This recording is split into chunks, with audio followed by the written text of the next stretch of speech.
Clase, ¿eh? Bueno, yo soy Otto Suárez, Málaga, yo soy neurocirujano. Aquí este tema es el que más dominamos, con el que más nos enfrentamos, sobre todo en la guardia, ¿no? El traumatismo cráneoencefálico.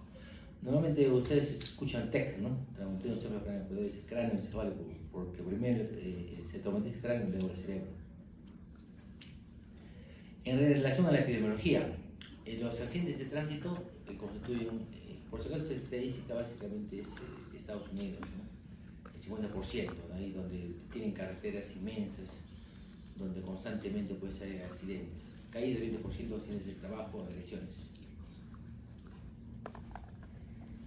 Y en relación a la patofisiología, los tipos de fuerzas mecánicas son de lesión directa o contacto, fuerzas de aceleración y desaceleración, y las fuerzas rotacionales. Esos son los mecanismos de lesión.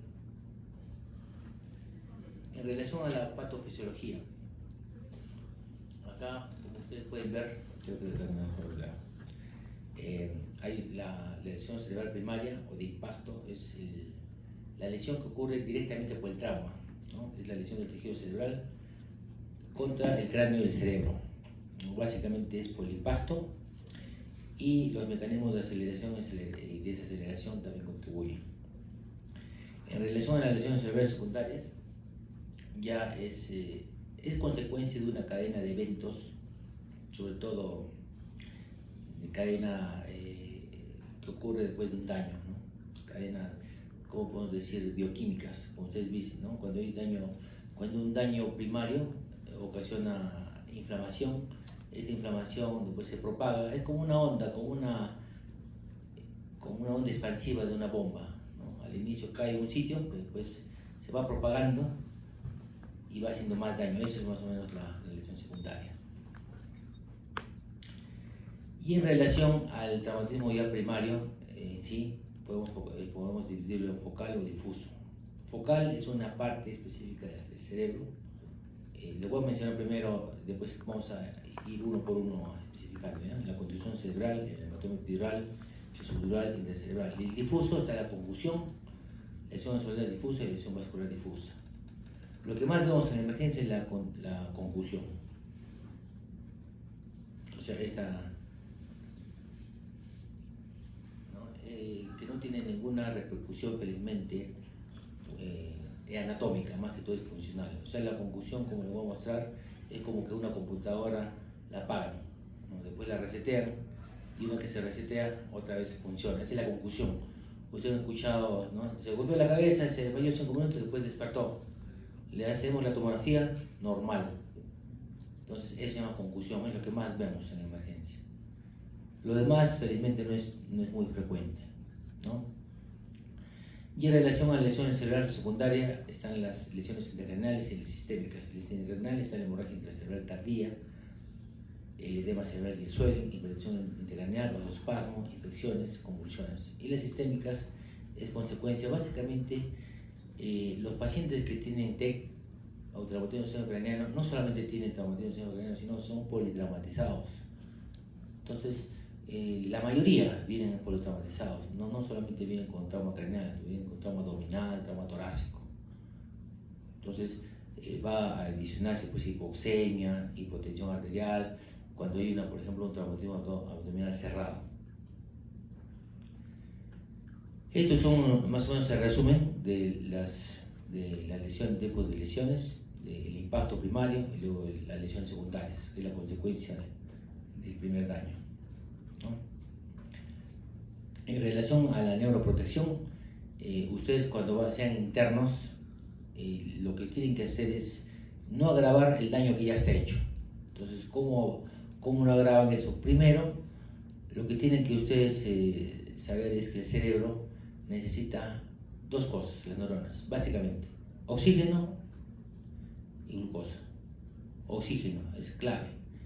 Entonces, el oxígeno, ustedes van a garantizar que tenga una buena presión? Si el paciente viene hipotenso, obviamente lo primero tiene que tener una buena presión para que llegue al cerebro. O si está desangrando, muchas veces en emergencia, desgraciadamente, vemos que el paciente viene despierto y con la herida abierta. Entonces dicen, no, hay que esperar que venga el cirujano, porque nosotros, cuando son lesiones así, lo pasamos, a veces lo suturamos, pero también la cirugía general tiene que suturar el cabello, ¿no? Pero a veces los emergenciólogos, desgraciadamente, esperan. Entonces el paciente en este lapso que está en el hospital, 1 o 2 horas, se desangra, sin que uno se dé cuenta, de repente 1 litro a veces, ¿no? Entonces cuando comienza a comprometerse el sensor, la presión está baja. Entonces lo primero que tiene que hacer un paciente con la cabeza rota es suturarlo rápido. Pero no por cuestión estética, sino que por ahí es donde pierde sangre. ¿Para qué? Para que mantener la presión. La presión es clave. Y si digamos le falta oxígeno, ponerle oxígeno, ¿no? Estabilizarlo al inicio. A eso se refiere la neuroprotección, o sea, la condición de existencia de esas cascadas metabólicas. Esas cascadas metabólicas, si ustedes toman esas decisiones que les digo, no va a haber esas cascadas metabólicas, no van a llegar a una lesión secundaria, porque la lesión secundaria ocurre por estas cascadas metabólicas activadas, como les digo, ¿no? ¿Ya?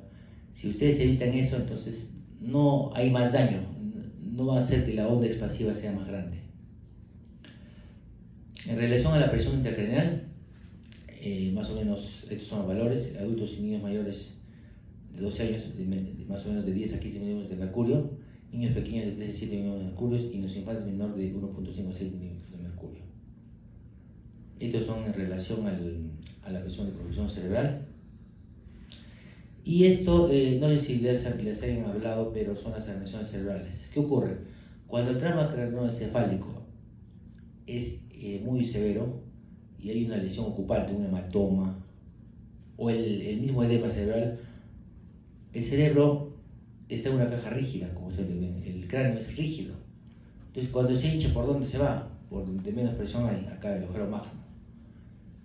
Entonces esas son las llamadas herniaciones cerebrales. Dependiendo de dónde está la lesión, una parte del cerebro se herniará, ¿no? Aquí por ejemplo, la hernia sulfalcina. ¿Por qué se llama sulfalcina? Porque lo del cerebro en inglés es falx, entonces sería sulfalcina.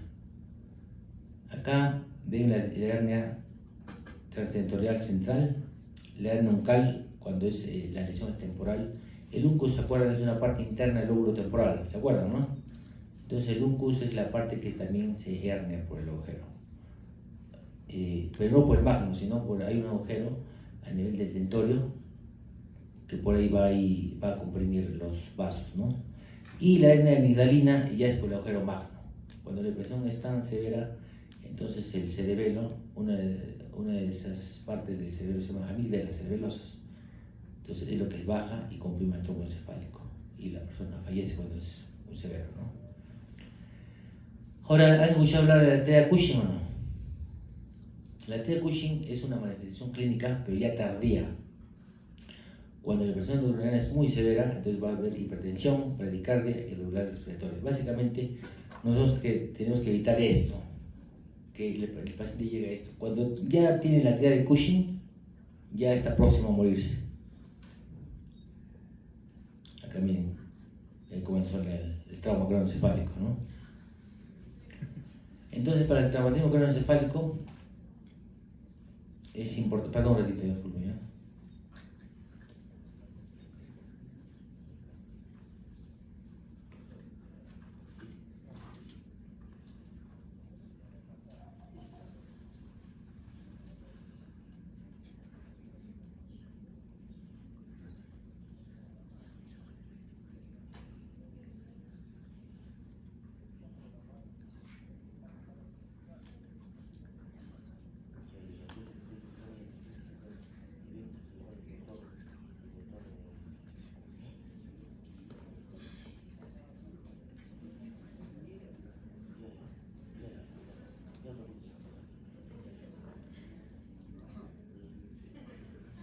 Disculpen. Bueno, mire, entonces lo primero es la historia, es clave la historia, ¿no? Cuánto tiempo de pérdida de conocimiento, tiempo de amnesia postraumática, causas y circunstancias del accidente, estado neurológico del paciente cuando fue encontrado, presencia de cefaleas y vómitos. Es importante, esta información generalmente la trae, por ejemplo, los bomberos, el serenazgo. Entonces esa información les da la idea más o menos cómo ha sido el accidente. Como les digo, la mayor parte de estos pacientes son politraumatizados y a veces esa información de la pérdida de sangre también es importante. vienen los pacientes y de repente están chocados. Le hacen tomografía de abdomen, de todo lado le hacen tomografía y normal, pero el cuero cabelludo está abierto. Entonces ahí el bombero le dice, no, lo hemos encontrado en un charco de sangre. Ya más o menos se dan idea que ha sacado el cuero cabelludo, ¿no? Entonces, eso es muy importante que ustedes tengan cuando vean a estos pacientes. Entonces, lo primero, en el examen neurológico inicial es la inspección, como ven acá. Acá después le han clavado un cuchillo. Acá es un traumatizado que pierde parte del cuerpo, de una fractura expuesta, parte de la oreja. Entonces, la inspección es clave. Segundo, cuando el traumatismo craneoencefálico compromete la base cráneo, sobre todo el anterior, entonces ¿qué ocurre? Hay una equimosis periorbitaria, eso se llama ojos de signo de Pampachi, o sea, significa traumatismo de base cráneo anterior, ¿no? Anterior, acá lo ven, acá está fracturado el techo de la órbita y acá con sus ojos de mapache. Ahora, si la lesión es a nivel del lóbulo temporal, acá ven la fractura, miren, perdón, del hueso temporal, entonces, ¿qué va a tener? El signo de Badal, esta equimosis retroauricular, acá lo ven, ¿no? Y acá hay otorragia, no siempre hay otorragia, pero sí pueden ver el signo de Badal. Cuando se rompe cuando ustedes ven otorragia, es un mal signo, ¿no? Pero no necesariamente también puede ser base cráneo, también se puede romper el tímpano, también puede ser eso, ¿no? Pero mejor es pecar en exceso que en defecto. Si ven sangre en el conducto auditivo externo, fractura de base cráneo, temporal, así de lleno, ¿no? Entonces el signo de Badal. Ahora, en relación al examen neurológico inicial, el nivel de conciencia es clave, por el escala de Glasgow, ¿no? La apertura ocular, la respuesta verbal. ¿Han hecho la escala de Glasgow o no? Sí, ¿no? Ya la conocen, entonces podemos pasarla. Entonces, ¿qué que les explique? Ya. Bueno, miren, la escala de Glasgow fue creada primero para un examen rápido, ¿no? Un examen no solamente por médicos, también para enfermeras, para el TEC. Para el TEC fue creado, pero ahora se ha extendido para todo. O sea, con la escala de Glasgow podemos valorar tumores, ACVs, ¿no? Porque es bien práctica, ¿no?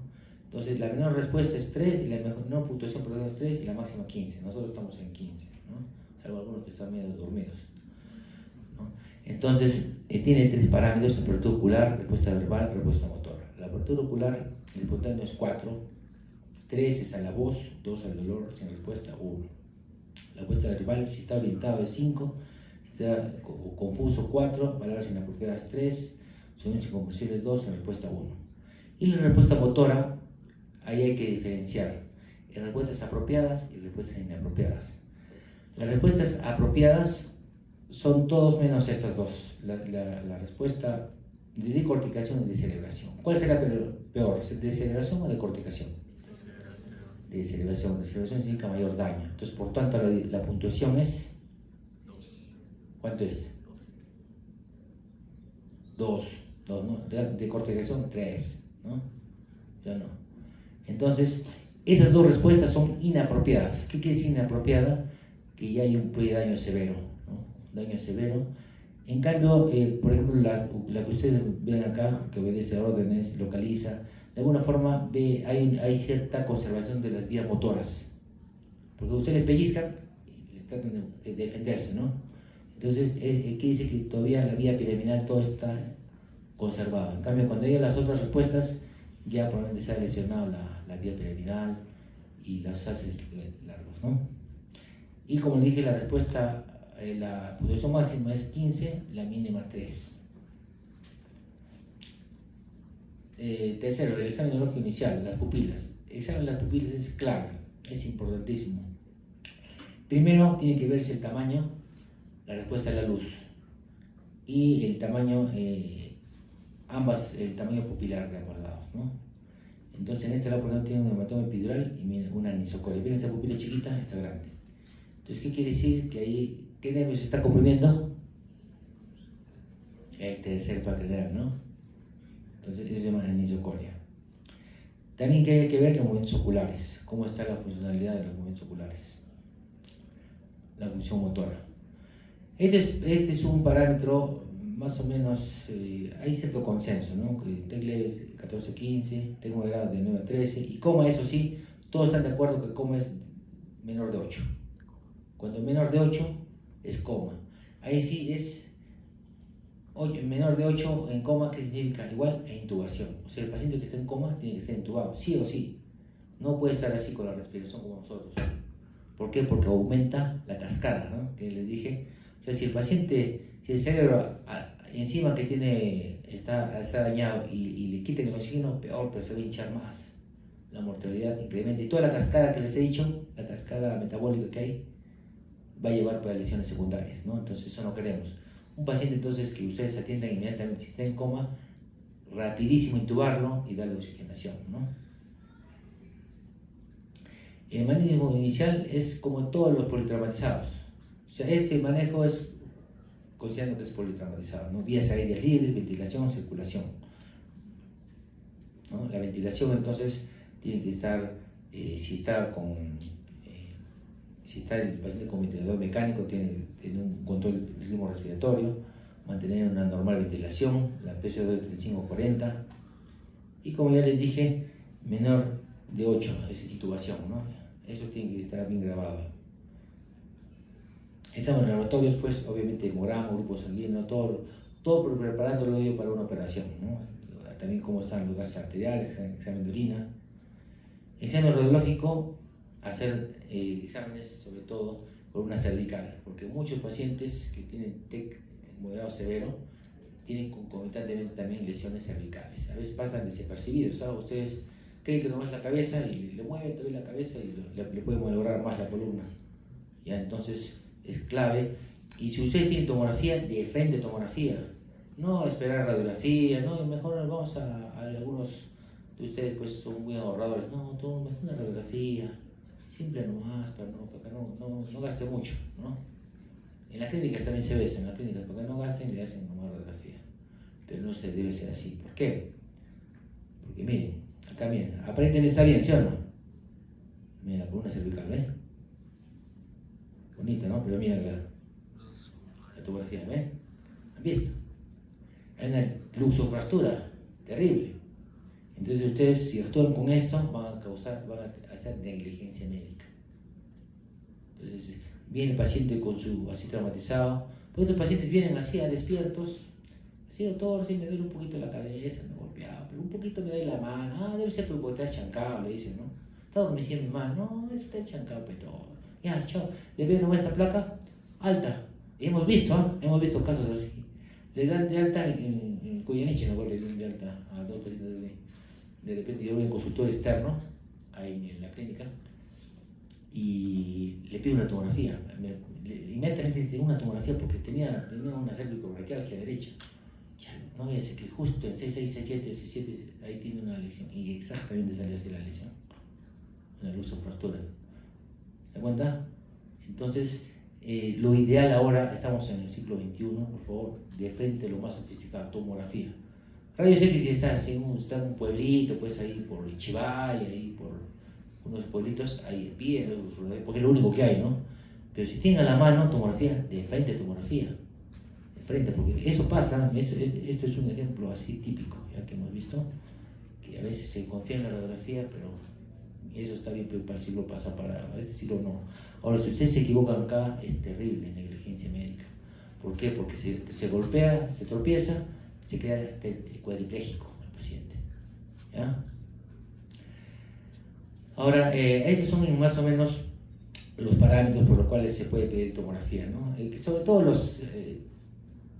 las compañías de seguro también han puesto esto para que no indiscriminadamente pues no pidan, ¿no? Pero lo más importante de ustedes es el criterio clínico. Ahora dicen, si el paciente tiene grado 15, pero ha perdido conciencia, tiene amnesia postraumática, déficit neurológico focal, fractura de cráneo, cefaleas, vómitos, convulsión, ahí sí, de todas maneras, tomografía. De todas maneras. Ahora, obviamente, si es un golpe pequeñito, pues no es necesario, ¿no? Acá miren, hay una fractura extensa, es una condición hemorrágica, hematoma subdural. El tratamiento médico, pues, primero la cabeza elevada más o menos a 30 grados. Perdón un ratito, ¿eh? Discúlpeme.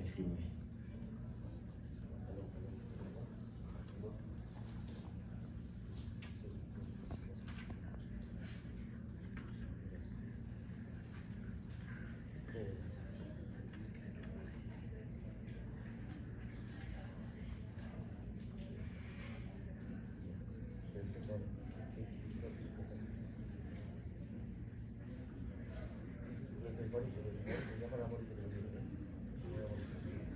entonces, es un que se vaya a emergencia, ¿ya? ¿Ya? ¿Queda ahí? No, no, no.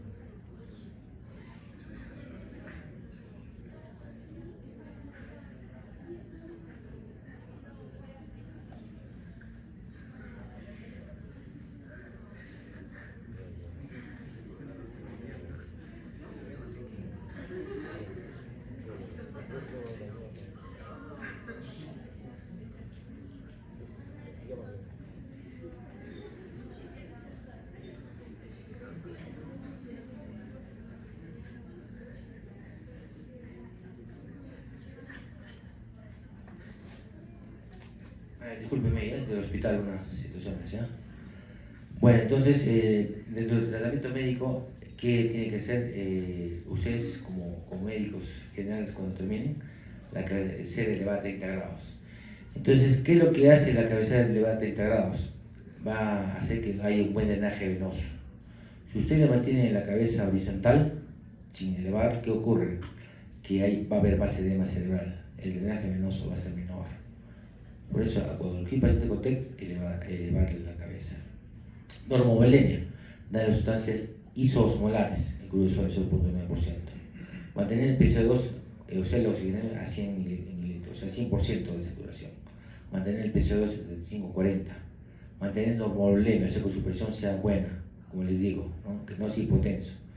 Mantener electrolitos y glucosa en niveles normales, analgésicos endovenosos, evitar convulsiones de estrés.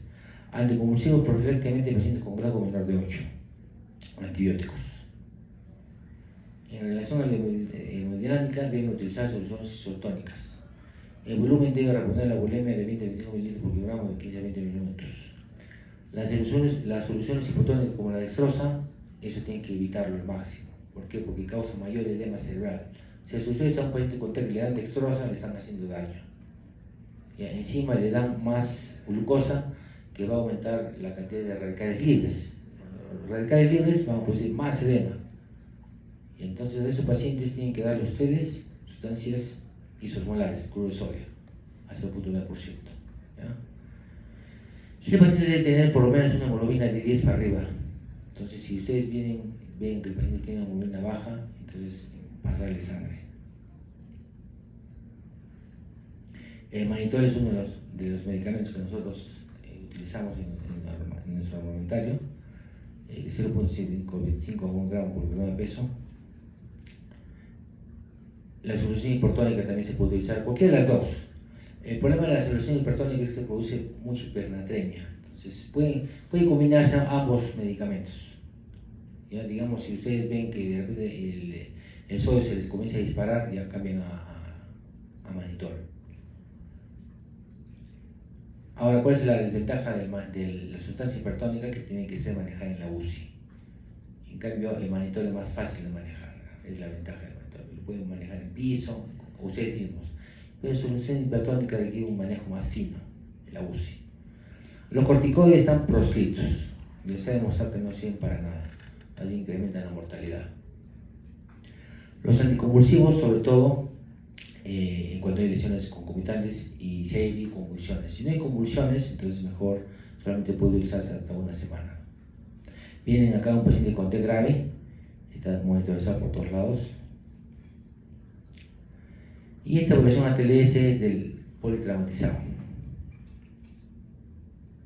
Ahora vamos a ir en sí en todas las lesiones, ¿no? La concusión cerebral, como ya les dije, es una de las más frecuentes, una lesión cerebral difusa con pérdida de conocimiento, seguido de una recuperación más o menos rápida. Es como la computadora, la apagan y la resetean y luego se prende.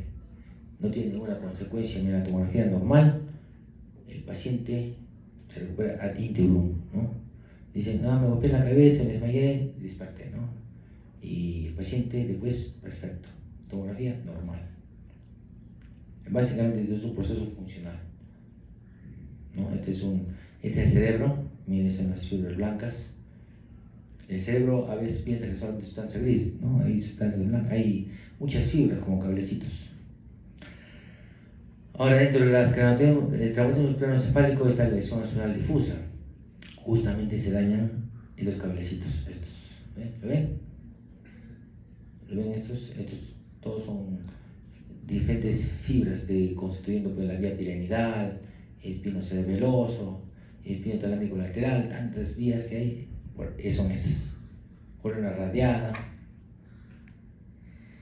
Entonces, en la lesión axonal difusa se produce como inmediato postrauma de más de 6 horas de duración sin presencia de más intercambiables lesiones isquémicas, producido por movimientos de aceleración y desaceleración de la cabeza, produciendo fuerzas de desacelamiento. Entonces se rompen los axones, miren acá, se rompen, ¿no? Y esta es el daño axonal difuso, produce lesiones por desacelamiento, que es una combinación de aceleración y desaceleración y rotación. Afecta porciones del cerebro que tienen distinta densidad tisular y estructura rígida. Solo el 10% son hemorragias desde el principio. Generalmente son lesiones pequeñitas. Entonces, acá viene el dilema, le hacen la tomografía y hay poquitas lesiones, pero hay lesiones pequeñas, pero y dicen, ¿por qué está en coma el paciente? Entonces pensar en lesión axonal difusa. Si el paciente está en coma y tiene unas lesiones pequeñitas periventriculares, alta probabilidad de lesión axonal difusa. Acá, por ejemplo, ven, miren, pequeñas lesiones acá, por ejemplo, en el ventrículo. Acá se ve mejor en la resonancia.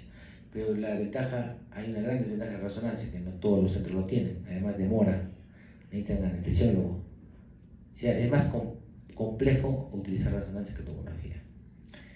En la lesión axonal difusa, usualmente la tomografía es normal. Puede encontrarse pequeñas hemorragias en el cuerpo calloso, pedúnculo cerebeloso, superior, parasagittal.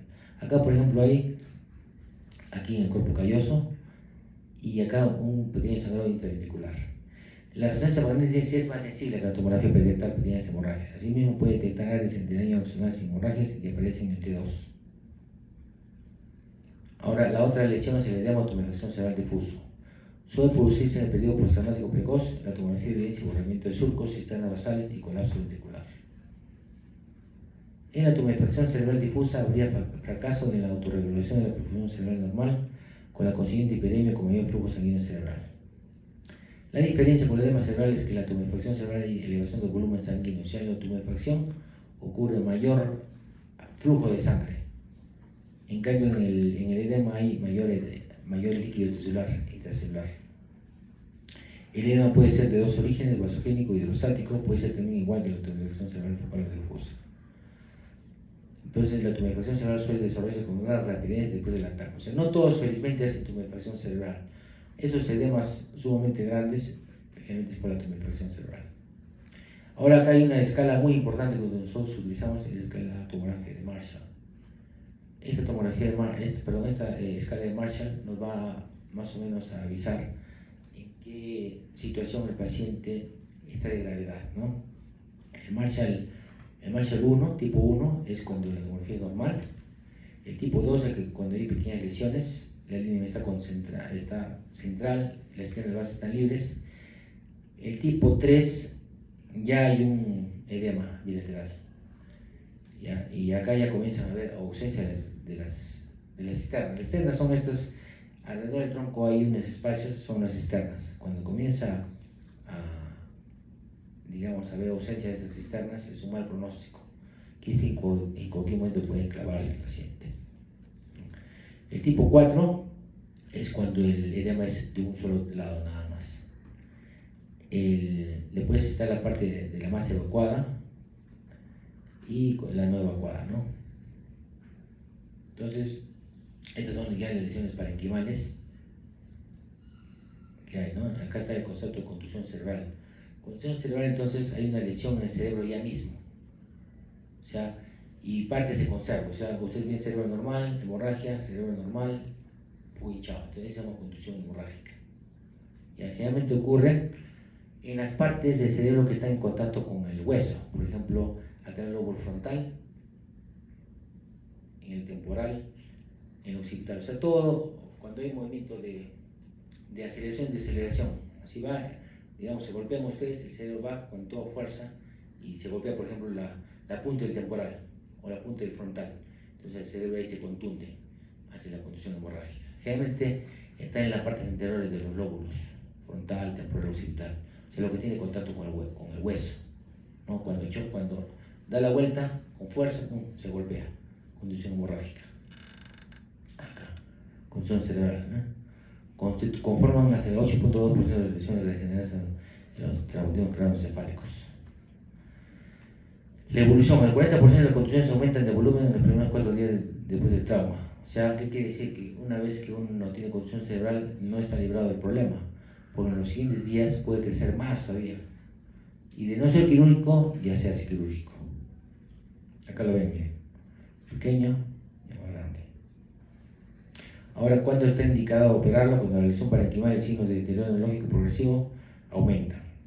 Cuando el Glasgow está bajo, 6 a 8, cuando tiene más de 20 centímetros cúbicos de hemorragia, cuando la desviación de línea media es más de 5 milímetros y las cisternas comienzan a desaparecer. Ahí está indicado operación. La otra causa, la otra forma de lesión es la hemorragia subaracnoidea traumática. Entonces, para que ustedes sepan, la hemorragia subaracnoidea traumática secundaria es la más frecuente. ¿Han escuchado hablar ustedes de hemorragia subaracnoidea espontánea, no? Es por aneurismas o malformaciones. Eso es menos frecuente que la traumática. O sea, si les preguntan en el examen cuál es la causa más frecuente de hemorragia subaracnoidea, ¿qué dirán ustedes? Trauma, ¿no? Trauma. Entonces, acá se ve casi buena parte de los TECs moderados severos tienen hemorragia subaracnoidea. ¿Ya? Sin embargo, cuando la historia de trauma no es muy claro, es mejor hacerle una arteriografía o una angiotensia cerebral. Ahora, ¿qué hacer para el manejo quirúrgico de la lesión parenquimal traumática? Una craneotomía con evocación de la lesión, craneotomía bifrontal. Son diferentes técnicas de cirugía, ¿no? Acá ven, mira cómo se hace la craneotomía. Acá se evacúa el hematoma. Y luego se coloca la tapita, que es la plaqueta. Acá son ejemplos de craneotomía descompresiva. Esta es una amplia craneotomía descompresiva, ¿ven, no? Entonces, esto le salvó la vida. Ahora, en relación al hematoma epidural, es una colección de sangre encima de la dura madre. La patogénesis es sangrado arterial más o menos en adultos en 85%, niños 18%, en sangrado venoso ambos grupos 32%, 31% de niños. Acá ven, miren, los fines vasos, es el hematoma epidural, pues la arteria. ¿Cómo se llama esta arteria? Meningia media, ¿no? Rama de...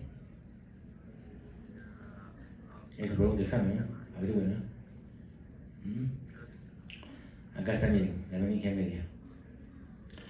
¿Cómo se va a ramificar? Como que fuera una vegetación, ¿no? Entonces, el hematoma epidural, la localización temporoparietal temporal, 2 a 5% bilateral, prominencia del lado derecho. Más o menos la historia es 10 a 27% de los casos, pérdida de corte de conciencia, intervalo lúcido por varias horas, luego trastorno progresivo de la conciencia. ¿Cuál es la característica? O sea, cuando uno tiene un hematoma epidural, muchos pacientes están despiertos, llegan a la emergencia despiertos, hablando, entonces por dentro sigue sangrando. Por eso es clave hacer la tomografía. Ustedes le hacen una radiografía simple, no se detecta, o a veces cuando la fractura es grande recién se ve, pero cuando es chiquita no se detecta la fractura. Y si tiene fractura, probablemente ya está rota la arteria meningia media y comienza. Hay casos así que lo ven despierto y le dan de alta. Hay casos muy tristes, ¿no? De jóvenes que le dicen, estás bien, vete a tu casa, va a su casa y ya cuando van a despertarlo ya está cadáver. Entonces pensar siempre en el hematoma epidural. Entonces 60% presentan pupila dilatada, o sea, tienen insucoria. No pierde conciencia en el 60% de los casos, o sea, no esperen que el paciente haya perdido el conocimiento. Mayor frecuencia en hombres que en mujeres, más frecuente en adultos jóvenes. Realmente todos los traumas son más frecuentes en jóvenes y hombres, ¿no? Nosotros, pues, más osados, ¿no? Estamos en las motos, en la construcción civil, cosas un poquito más peligrosas, ¿no? La mortalidad, si va el paciente con GLAGO bajo, es mucho más la mortalidad. Mientras si el paciente se opera con GLAGO alto, mayor probabilidad también que salga muy bien. Acá está el hematoma epidural, ¿no? Todas estas imágenes son hematomas epidurales. Por ejemplo, acá, temporoparietal, acá un hematoma epidural occipital. Entonces las indicaciones dice cuando el hematoma epidural es mayor de 30 centímetros tiene que operarse sí o sí. Cuando el paso es mayor de 1 centímetro, desvío de línea media mayor de 5 milímetros. Y si el lago es menor de 9. Y si tiene pues anisocoria, con mayor razón tienen que traerse a la operación. Acá por ejemplo están viendo, miren, y acá encima la dura, acá está el hematoma epidural. Se le saca el hematoma y la dura mano está en la piecita. Acá hay otro hematoma epidural. Salen así como un parto. Sacan la plaqueta, se sale el hematoma. Imagínense esta operación, salva vidas. Si no, se mueren rápido. Bueno, otro tipo de hematomas, los hematomas subdurales, que es agudo, subagudo y crónico. El subdural agudo, menor de 72 horas, tiene una imagen característica, hiperdensa, como ustedes pueden ver, ¿no? Y tiene una mayor mortalidad, un 50-90%. Es por la ruptura de venas puentes. Acá también ocurre por aceleración y deceleración. Más común en el lóbulo temporal frontal o superficie frontoorbital. También hay intervalo lúcido, hay pacientes que también están despiertos, hablan con ustedes y poco a poco se van hundiendo, ¿no? Por eso tomografía clave, tomografía de inicio. A veces, como les digo, ustedes dicen, no, pero está bien el paciente. No, pero estas lesiones a veces son evolutivas, o sea, tiene un pequeño sangrado y con las horas se va aumentando el sangrado. Entonces, el hematoma subdural agudo, la presentación clínica es por efecto de masa, disminución de conciencia, déficit motor, dilatación pupilar, la de Cushing, ya les dije, cuando ya el paciente ya está moribundo, recién ya aparece pues, la bradicardia, hipertensión. O sea, no van a esperar por eso, ¿no? Ustedes, que esté con la de Cushing, porque ya está en cualquier momento se enclava, ya, cuando una vez que se enclava ya no hay nada que hacer, ya es por gusto nomás, le pueden operar pero ya no se recupera. Entonces acá, ¿cómo se ve? Miren, con forma de similuna, hiperdenso, con la concavidad que sigue la superficie cerebral, no cruza el tintor. Puede haber también lesiones asociadas encima del hematoma epidural, subdural, también contusiones hemorrágicas, también. Un 30-40% hay lesiones concomitantes, dependiendo pues, cuando el trauma es muy severo, ¿no? Indicaciones de cirugía cuando el espesor mayor de 10 milímetros, o sea, más de 1 centímetro, o desvía de línea media más de 5 milímetros. Cuando el lago es menor de 9, es monitoreo de presión intracraneal, el lago menor de 9, espesor menor de 10 milímetros. ¿Ya? Entonces, estas son más o menos indicaciones. Pero apenas el paciente vaya comprometiéndose el sensorio, o sea, esto del grado 9 también es algo relativo. El paciente puede tener grado 14, 13, y si el hematoma es grande, hay que operarlo. Acá es un ejemplo, miren. Acá está la dura madre se abre y acá lo ven el cuadro, el hematoma subdural agudo. Entonces, ¿cuál es el problema? El problema de esto es como son venas puente del cerebro, entonces hay contacto de la hemorragia con el cerebro. Entonces, muchas veces, si no se opera rápido, sí hay secuelas severas, porque se afecta la irrigación del cerebro. Entonces, pueden operar con el hematoma bonito, pero ya deja isquemia cerebral. O sea, ¿cuál es peor, epidural o subdural? Subdural, ¿no? Subdural es peor, causa mayor mortalidad. Al paciente del epidural, ustedes lo operan, va en grado 7, 8, lo operan, al día siguiente está comiendo, está despierto, hablándole, doctor, ¿qué ha pasado? Le cuenta, me siento bien, ¿no? En cambio, subdural, por más que lo operen, no se recupera rápido, demora mucho más. ¿Por qué? Porque hay ya contacto de los vasos cerebrales, o sea, los vasos venosos se rompen, ya hay un contacto con la masa cerebral. Entonces, hay edema, mayores complicaciones con el subdural agudo que con el epidural.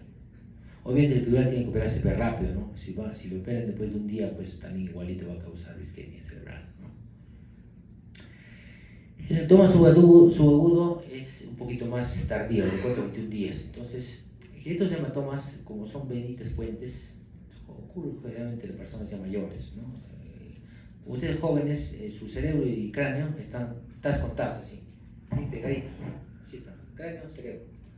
En las personas mayores el cerebro se achica, entonces va a aumentar así el espacio, ¿entienden? Entonces las venas puentes van colgando, entonces cualquier golpecito va gotea, y se van formando así, ¿no? Entonces cuando digamos de 4 a 21 días ya es un hematoma subagudo. Entonces puede ser un muelle de trepanation o un muelle de trepanación. Y es isodenso con el cerebro, miren, ¿lo ven? El cerebro y el hematoma es la misma densidad. El crónico es ya cuando, y eso ya ocurre en las personas ya mayores, ¿no?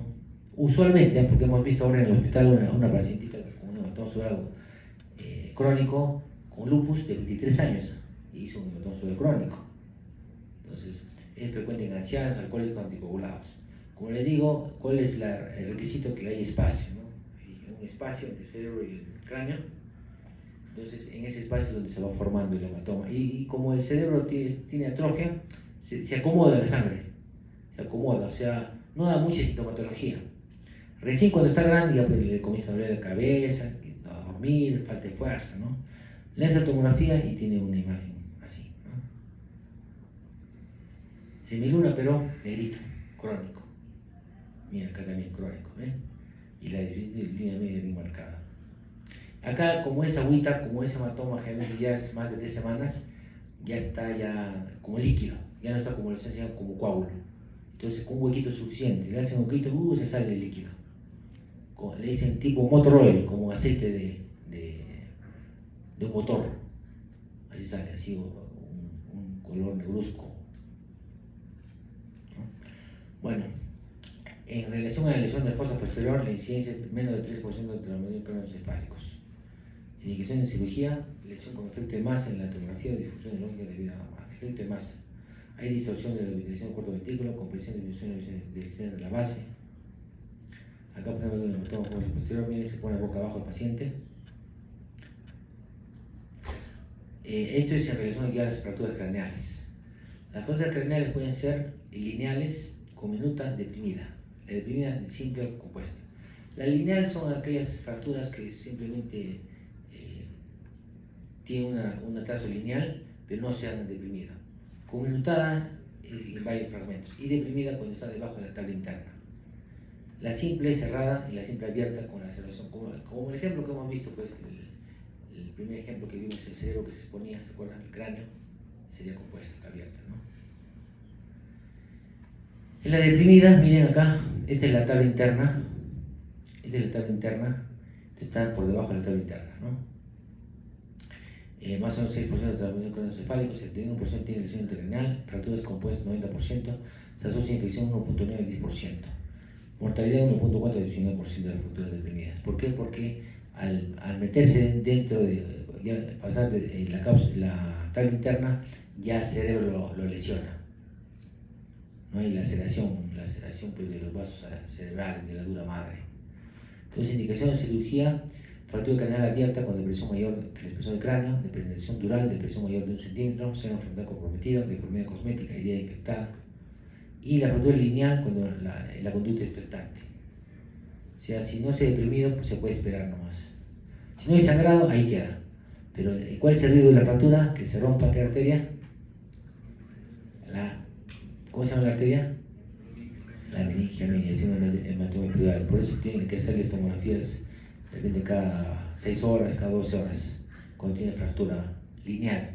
No pueden cantar victorias que dicen, no he hecho hematoma epidural, no pasa nada. No, sí puede pasar. En 12 horas se puede formar un hematoma epidural.